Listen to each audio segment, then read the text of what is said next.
Le petit quartier de réfugiés de Jenin, au nord de la Cisjordanie. C'est un des fiefs des groupes armés palestiniens. Les murs sont ornés des portraits des martyrs du Hamas ou du djihad islamique. Dans cette maison, il y a un prisonnier. Dans celle-là, un autre prisonnier. Et dans celle-là, il y avait un martyr. Ça, c'est mon frère Ahmad. Et ça, c'est Islam. Il était au début de sa vie.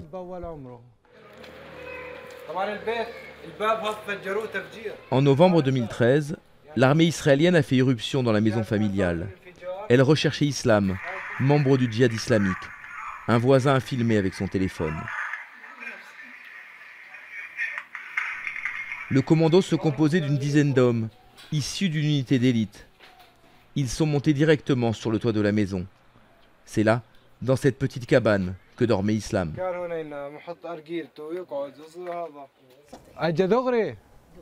Ils sont venus tout droit ici. Un groupe est allé vers ma mère et un autre est monté sur le toit car il savait qu'il était ici. Un soldat s'est mis là et il a tiré sur mon frère qui était là. Regardez, il y a encore des traces de son sang ici. Vous voyez, voilà son sang. Et on voit aussi l'impact de la balle dans le mur. 10 000 Palestiniens vivent dans le quartier de réfugiés de Jenin. Chacun a construit sa maison là où il pouvait, créant un entrelac de ruelles escarpées. Un vrai labyrinthe. Pourtant, les soldats israéliens sont arrivés jusqu'au lit d'Islam sans la moindre hésitation. C'est normal qu'ils savaient. Ils ont toute la technologie la plus avancée. Ils contrôlent toutes les compagnies de téléphone. Ils entendaient toutes ces conversations. À part ça, bien sûr, ils ont tous les Palestiniens qui travaillent pour eux sur le terrain. C'est des collaborateurs, c'est sûr. Les collaborateurs palestiniens, recrutés par milliers, ils sont partout. En Cisjordanie, mais aussi à Gaza. Ils fournissent à Israël des renseignements essentiels pour localiser des militants armés ou déjouer des attentats terroristes. Bien plus efficaces que la technologie ou les murs de sécurité, ils payent parfois de leur vie leur trahison. Jamal est né à Hébron, en Cisjordanie. Il vit aujourd'hui dans un quartier populaire du sud de Tel Aviv. Salut mon frère, ça va? Tu passes à la télévision? Oui, ils viennent faire un reportage sur le quartier. Peu de gens dans le quartier connaissent le passé de Jamal. Avant de trouver asile en Israël, ce Palestinien a travaillé pour les services de renseignement israéliens. Écoutez bien, s'il n'y avait pas d'indicateur palestinien, l'État d'Israël n'aurait rien pu faire. C'est vrai aussi pour ce qui se passe ici, à l'intérieur d'Israël. La police n'aurait aucun renseignement. Je ne sais pas si vous vous souvenez, mais dans les années 79-80, ils avaient voulu faire exploser une Volkswagen en Israël. Moi, j'en avais entendu parler parce que les types étaient de mon village. Alors j'ai appelé la police, qui a averti les services de renseignement, et ils ont été attrapés. Tu sais comment ils font, les agents? Ils trouvent le point faible en toi, ils te disent « Aide-nous et on t'aidera ». Il y en a plein qui marchent là-dedans. Et puis, ils ne sont pas idiots, ils demandent de l'argent.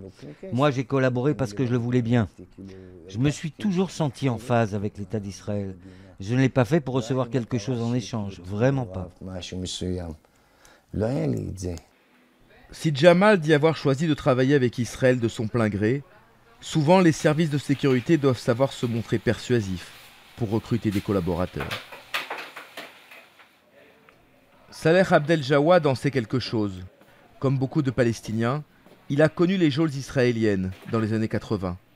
Au terme de son interrogatoire, on lui a proposé de collaborer. Un cas d'école. Je restais debout pendant 4-5 jours et avec un cagoule sur et des menottes, mes mains étaient derrière mon dos et j'étais frappé, pas beaucoup, mais c'était avec une guerre psychologique, comme quoi moi je suis isolé, comme quoi ils vont me tuer, que personne ne s'intéresse à moi dehors et que je suis seul. Mais vraiment le plus important c'était de créer des schizophrénies dans moi-même, c'est-à-dire jouer le militant, le nationaliste, en étant en même temps un collaborateur. Aujourd'hui professeur de sciences politiques à l'université de Birzeit, près de Ramallah, Salah Abdel Jawad a mené des recherches pour connaître les moyens de pression utilisés par les recruteurs israéliens. Souvent, il propose des avantages en nature. Les Palestiniens collaborent en échange d'un laissez-passer, un permis de travail ou des soins à l'hôpital. Votre fils a un cancer, par exemple. Vous déposez une demande de permis pour voyager. Et alors, le service de renseignement t'appelle, on va vous aider, on va vous donner le permis. Si vous voulez vraiment partir, vous devez collaborer. Gonen Ben Yitzhak est un ancien agent du Shin Bet, le principal service de renseignement israélien dans les territoires palestiniens. Nous le rencontrons dans le quartier musulman de la vieille ville de Jérusalem.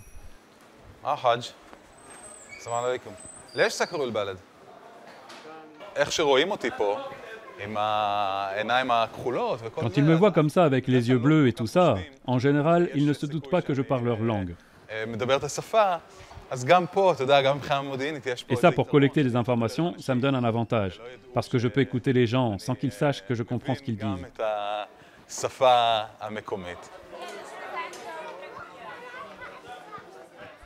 Gonen Ben Yitzhak connaît par cœur les techniques pour convaincre un Palestinien de travailler pour Israël. Il y a les pressions, le chantage bien sûr, mais surtout, d'après lui, une incontournable approche psychologique.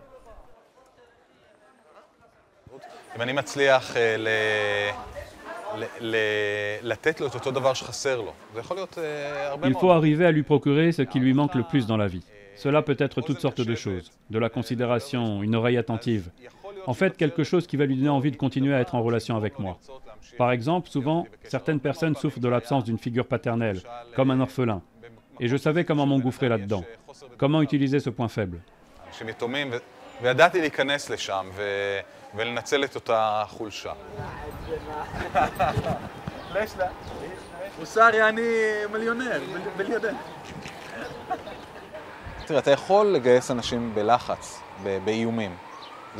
Tu peux recruter un agent par la pression, sous la menace. C'est possible. Tu obtiendras peut-être un agent qui te dira oui, mais dès l'instant où il commencera à travailler pour toi, il commencera à se demander comment il pourra te trahir. Et donc ce n'est pas une façon de procéder très intelligente.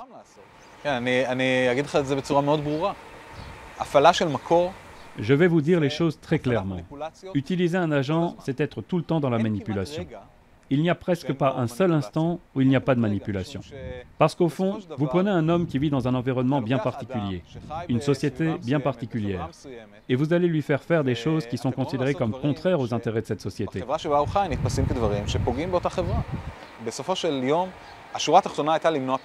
Mon but ultime à moi, c'était d'empêcher les attentats. Et je disais aux agents, peut-être qu'on va vous considérer comme des traîtres chez vous. Mais moi je pense que si ce que vous faites permettra d'éviter un bain de sang, d'empêcher un homme de se faire exploser dans un autobus et de tuer des femmes et des enfants, alors ce n'est pas de la trahison. Et puis d'ailleurs, en déjouant des attentats, nous avons aussi sauvé des innocents palestiniens.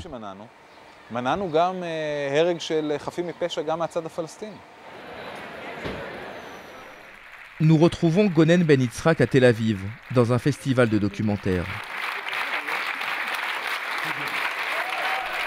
L'homme qu'il serre dans ses bras est son ancien agent, le collaborateur le plus célèbre d'Israël. Il s'appelle Mossab Youssef, alias le Prince Vert. Son père, Hassan Youssef, est le fondateur et le chef du Hamas en Cisjordanie. Pendant toute la deuxième intifada, Mossab a trahi son père et livré à Israël les secrets du Hamas. Des dizaines d'attentats auraient ainsi été déjoués grâce à ses renseignements.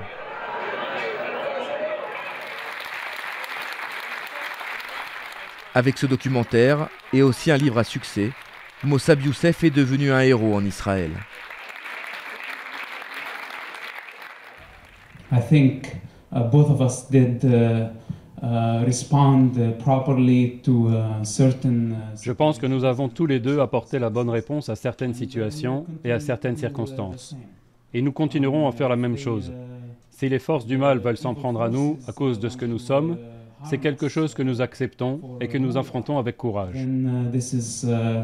something we accept and we face with courage. Thank you for being, and you know. Les forces du mal, selon Mossab Youssef, ce sont les islamistes. S'il a aidé Israël, c'est pour combattre une idéologie qu'il juge dévastatrice pour le monde arabe et la planète tout entière.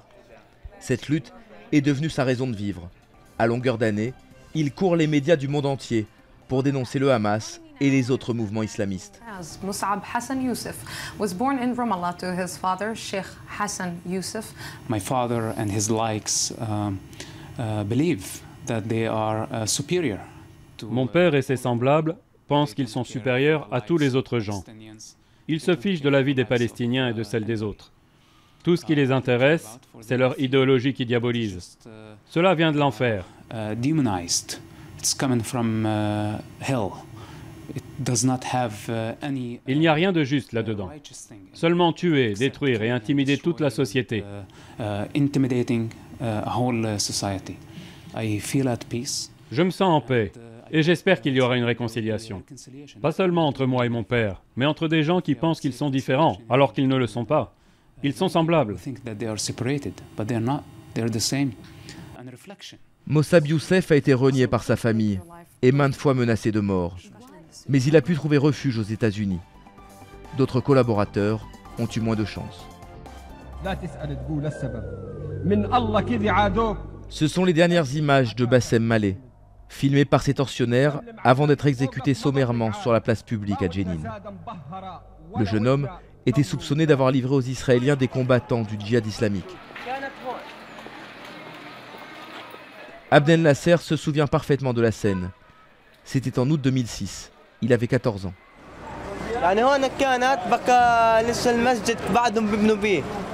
À l'époque, cette mosquée était en construction et il y avait du sable par terre. Ils l'ont poussé et ils ont commencé à le mitrailler.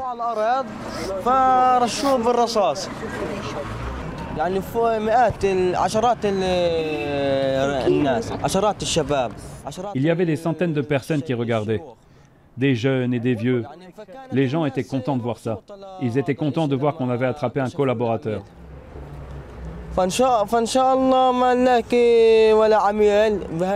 J'espère qu'il n'y en a plus d'autres. Avec l'aide de Dieu. Chaque traite, chaque collaborateur doit finir comme ça. On doit l'assassiner.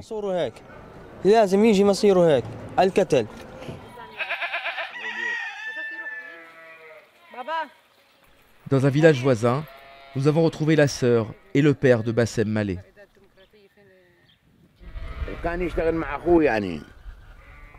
Il travaillait avec son frère.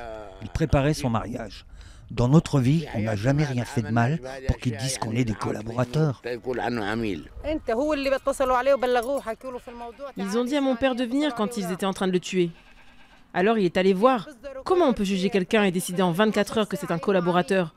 Qu'on nous donne des preuves. Si c'est sur ses aveux qu'on l'a condamné, moi aussi on peut me droguer et me faire dire n'importe quoi. Je leur ai dit, en Israël, même quelqu'un qui est pris avec une ceinture d'explosifs, même lui donne la possibilité de prendre un avocat. Et eux, une décision aussi grave, ils la prennent tout seuls. Il y a des centaines de collaborateurs et personne ne leur dit rien. L'infamante accusation de collaboration n'a pas seulement coûté la vie à Bassem Maleh, elle a aussi entaché pour toujours la réputation de sa famille. On a dû l'enterrer à l'extrémité du village, car les traîtres ne doivent pas reposer auprès des autres morts. Sa sœur n'a jamais pu se marier. Dès qu'on parle d'un sujet politique, on risque de m'attaquer. Alors je préfère mettre fin à la conversation et me tenir à l'écart des gens.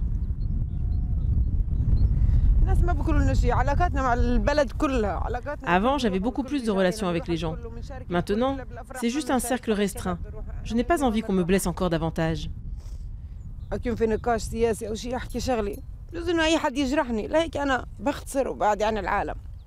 C'est une honte pour toute la famille. Comme si une fille s'était mal comportée. Toute la famille est salie.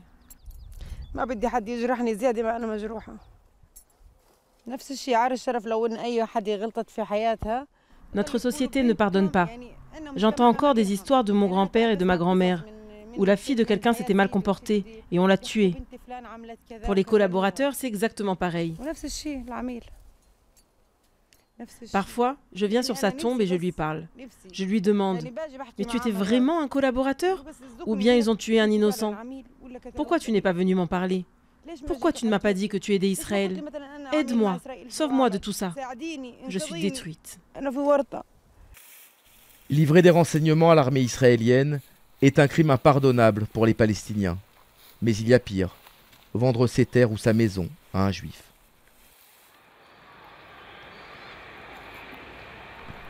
Le quartier de Silouan, en contrebas de la vieille ville dans la partie arabe de Jérusalem. Il se trouve aujourd'hui au cœur du conflit entre Israël et les Palestiniens. Car peu à peu, Silouan change de visage. Des familles juives, religieuses et nationalistes investissent le quartier en rachetant à prix d'or les maisons des Palestiniens.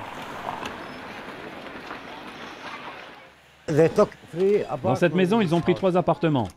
Et là, si vous continuez tout droit, vous pouvez voir une autre maison, là-bas. Et ici, nous sommes dans le centre de Silouan. Vous êtes au cœur de Silouan. Ils viennent prendre les maisons des Palestiniens comme des voleurs au milieu de la nuit. Ils viennent prendre nos maisons et ils se sentent comme sur leur propre terre.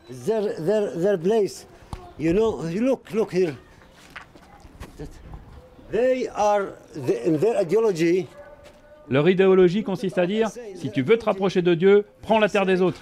C'est ça leur croyance.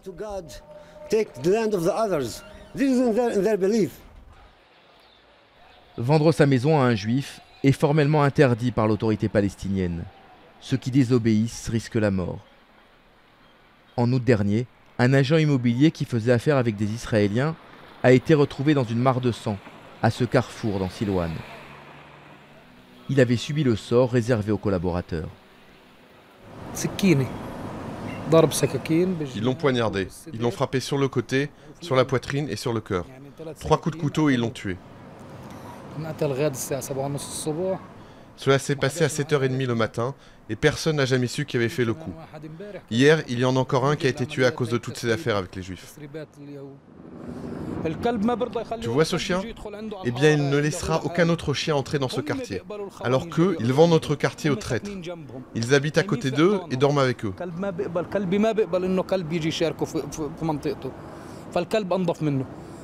Je m'excuse de vous dire ça, mais le chien, il est plus propre que ses traîtres. Il est fiable. Il a des principes.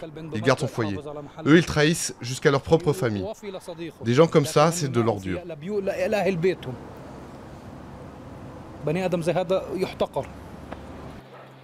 Malgré les risques encourus, chaque année, des dizaines de maisons arabes de Jérusalem-Est passent aux mains des Juifs, grâce à des hommes de paille palestiniens. Au cours de notre enquête, un nom est revenu sans cesse. Celui de Farid al-Hajderia, un des responsables du mouvement islamique israélien, l'équivalent du Hamas en Israël. Cet homme affirme qu'il lui a vendu la maison qu'il possédait à Silouan. Ça, c'est le contrat que j'ai signé avec Farid el-Hajderia.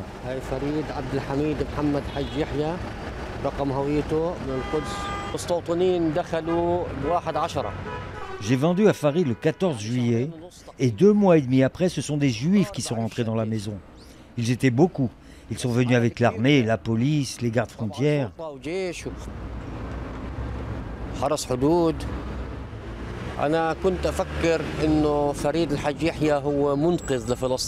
Ce Farid, je pensais que c'était le sauveur de la Palestine, de Jérusalem et de la mosquée Al-Aqsa.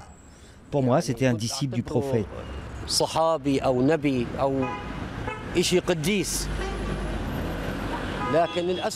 Jamais je n'aurais pensé qu'il aurait revendu à des Juifs, à des colons. Je pensais qu'il achetait pour en faire des institutions islamiques. Moi, je n'aurais jamais vendu à un Juif. Jamais. Même si on m'avait donné le poids de la maison en or. Même si au lieu de me donner 300 000 $, on m'avait donné 300 millions de $. Jamais je n'aurais vendu. Contacté par téléphone, Farid al-Hajderia a formellement nié avoir revendu des maisons arabes à des Juifs. Il n'a pas donné suite à nos demandes d'interview.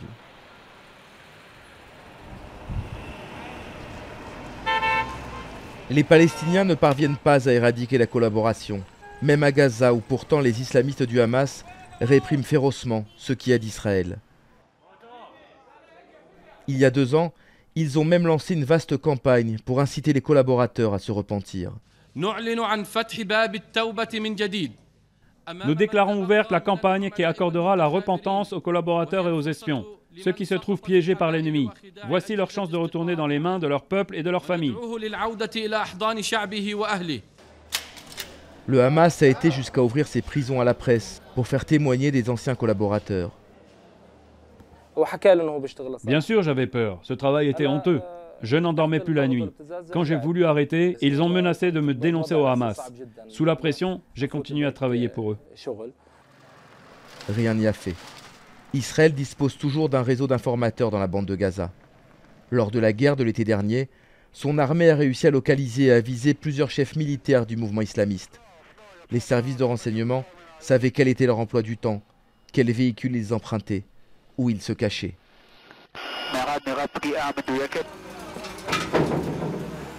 3 hauts responsables de la branche armée du Hamas vivaient dans cet immeuble dont il ne reste que des ruines. Ils ont été visés par un raid de l'aviation israélienne.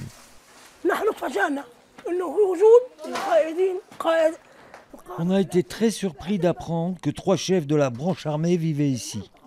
Personne dans le quartier ne savait que ces 3 combattants étaient parmi nous. Que Dieu les reçoive au paradis, parce qu'ils ont beaucoup sacrifié.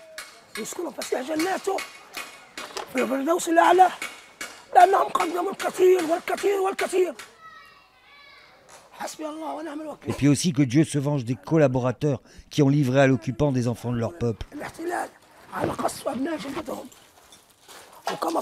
Regardez ça, c'est ce qu'il reste des bombes qu'ils nous ont jetées dessus.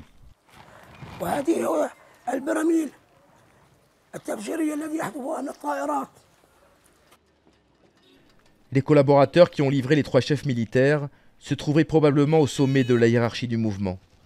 Le Hamas sait qu'il est infiltré, mais pour lui, le vrai scandale est ailleurs, dans les villes palestiniennes de Cisjordanie, placées sous le contrôle de l'autorité palestinienne.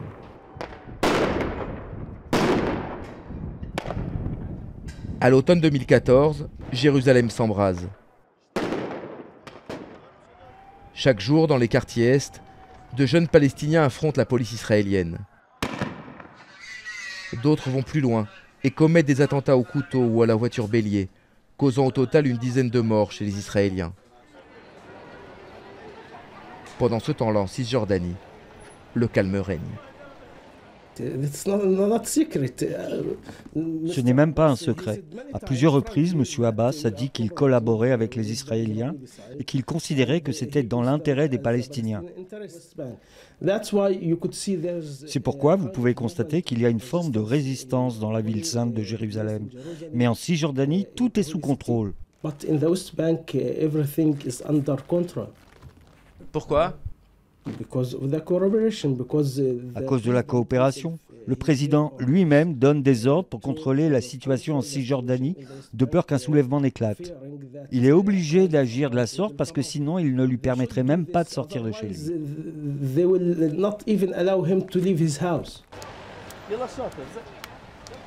Le Hamas dit vrai. Les services de sécurité palestiniens collaborent avec Israël. Ils fournissent des renseignements, procèdent à des arrestations. Une stratégie assumée. L'autorité palestinienne pense que pour obtenir un État palestinien, il faut vaincre le terrorisme. Car l'expérience nous montre que s'il y a du terrorisme, Israël sera plus dur dans les négociations. Et il n'y aura pas d'accord de paix. C'est pourquoi elle voit dans cette collaboration un acte patriotique, et non pas quelque chose qui va à l'encontre des intérêts des Palestiniens. Hillel Cohen a consacré plusieurs livres aux collaborateurs palestiniens. Il a montré que depuis ses origines, au début du XXe siècle, le mouvement sioniste avait toujours pu compter sur des Arabes pour leur vendre leurs terres ou leur livrer des informations. Ceux qui refusent la collaboration, ce sont ceux qui considèrent qu'il s'agit d'une guerre à outrance, que seul l'un des 2 camps remportera. Il est donc interdit d'aider l'ennemi. Je ne sais pas si c'est la grande majorité des Palestiniens, mais en tout cas, c'est l'opinion dominante. Mais à côté de cela, d'autres voient la réalité d'un autre œil. Ils se disent, ces Juifs, ils ne sont pas venus ici par hasard. Il faut être réaliste, ils vont rester. Alors si on se bat contre eux, tout le monde y perdra. Essayons de trouver un compromis et arrêtons de leur faire la guerre. Cela s'est traduit par une collaboration, y compris politique. Et cela les a forcément amenés à lutter contre ceux qui pensaient différemment, comme le mufti al-Husseini.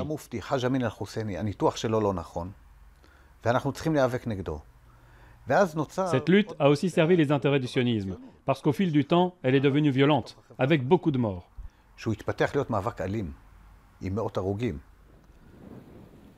Cette histoire, ils sont des milliers à la vivre dans leur chair. C'est toute la tragédie de la collaboration. Un atout inespéré pour le sionisme, une plaie béante pour les Palestiniens.